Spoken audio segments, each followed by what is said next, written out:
दादी के साथ छुट्टियां गुजारने के लिए राजू गांव आया है। एक दिन जब वो सुबह जागा तो वो बाहर इसे बड़ी मीठी आवाज सुनाई दी। कोयल आम के पेड़ पर बैठी गा रही थी, कू कू कू।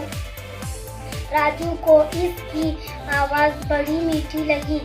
वो कोयल को ढूंढने लगा कि वो कहाँ बैठी है। आंगन में आम के पेड़ पर बैठी कोयल गा रही थी। राजू को देखकर कोयल बोली, कू कू राजू।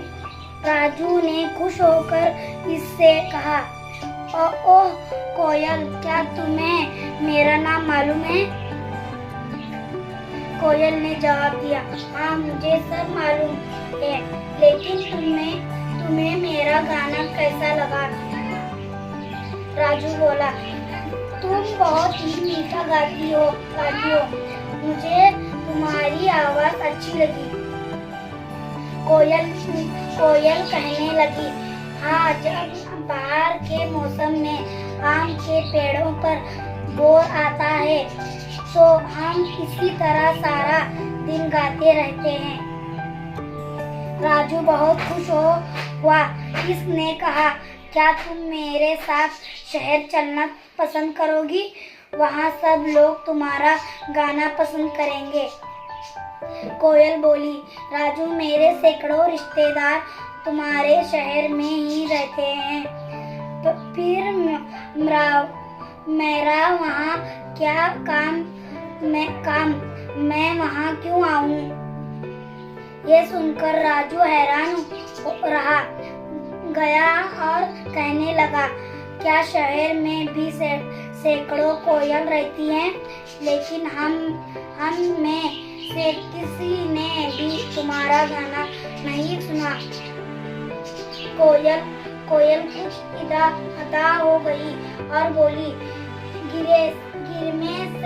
गर्मी से पहले बाहर आती है तो इस वक्त सभी पेड़ फूलों से भर जाते हैं।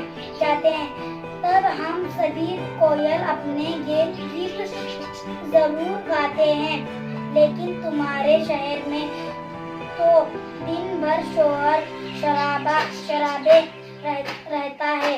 सैकड़ों गाड़ियां दिन भर दौड़ती रहती है और आसमान में भी हवाई जहाज उड़ाने भरते रहते हैं। ऐसे में तुम्हें कोयलों की गीत कैसे सुना दे सकता है?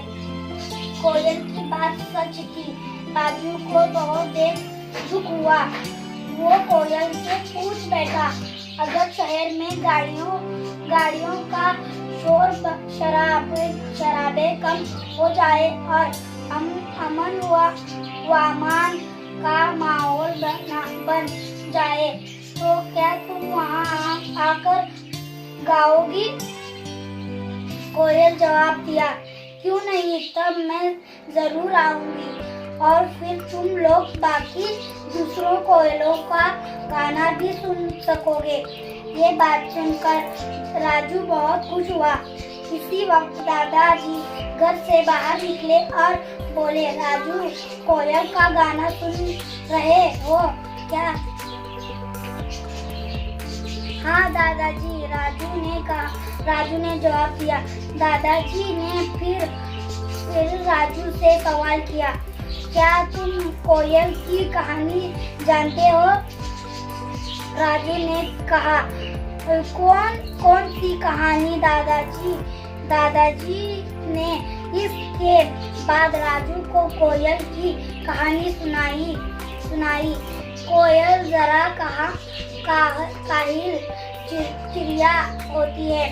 मादा कोयल अपने बच्चों की देखभाल में जिम्मेदारी नहीं उठाना चाहती, इसलिए वो अपने अंडे को कौवे के घोंसले में रख देती है। कौवा अपने अंडों के साथ इनकी भी देखभाल करता है। कोयल के बच्चों का रंग भी कौवे के बच्चों की तरह काला होता है, इसलिए मादा कौवा इसे अपना बच्चा समझकर पालती है।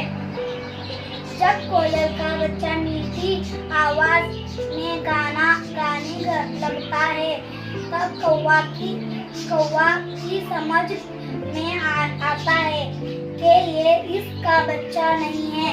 फिर वो इसे अपने घोंसले से भगा देती है।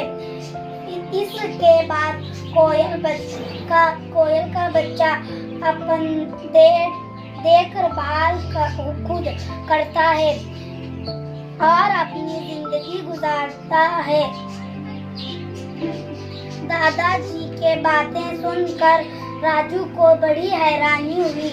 वो बोला, अरे वारी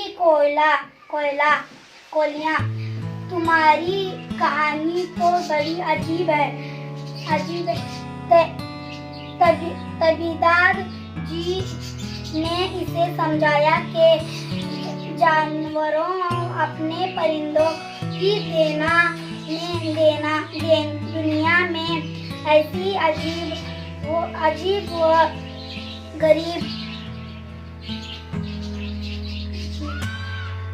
व गरीब कहता था। फिर उसने अजीब घोंसले से भगा देती है। इसके बाद कोयल का बच्चा अपन देखभाल खुद करता है और अपनी जिंदगी गुजारता है। दादाजी की बातें सुनकर राजू को बड़ी हैरानी हुई। वो बोला, अरे वाह री कोयलियाँ, तुम्हारी कहानी तो बड़ी अजीब है।